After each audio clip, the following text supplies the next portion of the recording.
Whoop, whoop, whoop, whoop. Okay. Okay. Will you calm down?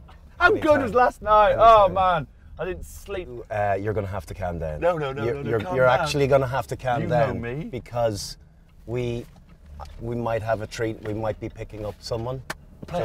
Maybe. So just calm down a little bit, please. It's James Haskell, aka the Haskell-iter. Pull over. You better let the athlete in the front. Hey! How are you? I'm good. I know my place, dude. Right. Get yourself T-boys in the back, is it? in the front. Oh my God, I've been driven around by Sir Brian O'Driscoll. James Haskell, it's an absolute pleasure. How are you, sir? It's a pleasure. How are we? Buckle up there, please, Oh, folks. yeah. We're in. Cool, we have some fun, don't we, lads? Oh, Hey? here we go. It's just non-stop. Everyone comfy? Yeah. So you obviously have played out in New Zealand, so you have a fair understanding of the mentality of the players and the brand that's expected out here. What's it been like taking New Zealand on in their own backyard as a Lion? It's been tough, just because everybody over here lives and breathes rugby.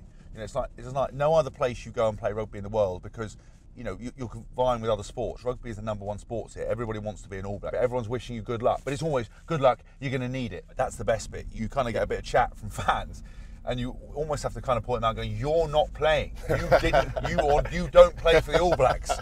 You haven't won anything. Your team has won something." Yeah, but it's also fantastic because you do have that excitement and popularity, and because the Lions is so special. We've invaded New Zealand. You know, in the early stages, there was like the die-hard fans who'd come out to watch the early games, but as days have gone by, it's got more and more intense. There's more and more red shirts everywhere, so you kind of feel like you've got people on your side. So one of the real treats and takeaways from touring with the Lions is that you learn from so many great players and what they do as individuals, but in their clubs and in their countries. What are your takeaways? There's obviously always little nuggets and bits and stuff you see with the way people do technical aspects of the game, where they approach the breakdown or tackle technique, or just having a conversation with guys about things. Well, the takeaways for me are going to be friends from this tour for a long time. You know, I mean, I've invited myself to Ireland, 5 different households.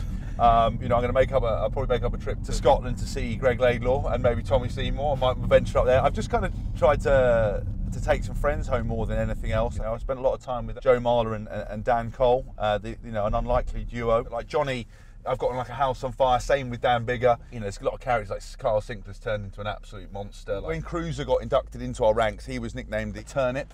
Right, because his bottom is so big. Yeah, and also his nose. Does this actually suggest that the coming together of the 4 countries isn't quite as difficult as it's perceived from the outside? I would say 100%. I mean, just my interpretation of it, and my opinion of it, in terms of the social aspect of it and getting to know boys and us, it's the easiest thing I've ever done. I might as well have met up with my own international team. In terms of all the bonding, I think it's happened really easily. And the learning, there will be little bits, but there's nothing dramatic, because it's just more seeing the way boys conduct themselves, the intensity in which they train, all those things, just reaffirming what you do as an individual, and how you feel, actually, you know what, I can compete with these boys, but I also want to go on and still improve, and that's been the best thing, really. So in amongst all the banter in the chat, obviously there's an element of seriousness last week. I mean, the mood was always positive? No, I don't think so. You know, there was obviously that moment where I think the boys played so much good rugby in that game. But actually, in hindsight and reflection, when Gats came in and did the review on the Monday, he was like, look, we lost a physical battle.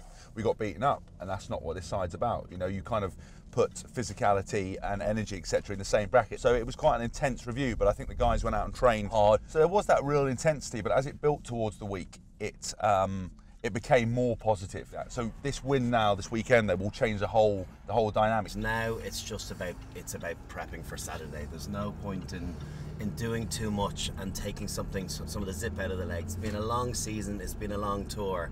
You've already had 2 test matches. You've had a great win. So it's about trying to copper fasten the positives from that, and then shore up the deficiencies. But other than that, it's a pretty good basis to work from. Yeah, 100%. I think as well, as rugby players and as people, we always believe that more is better, and we always think that actually, we've got to go out and train. And the point a lot of the time is you don't.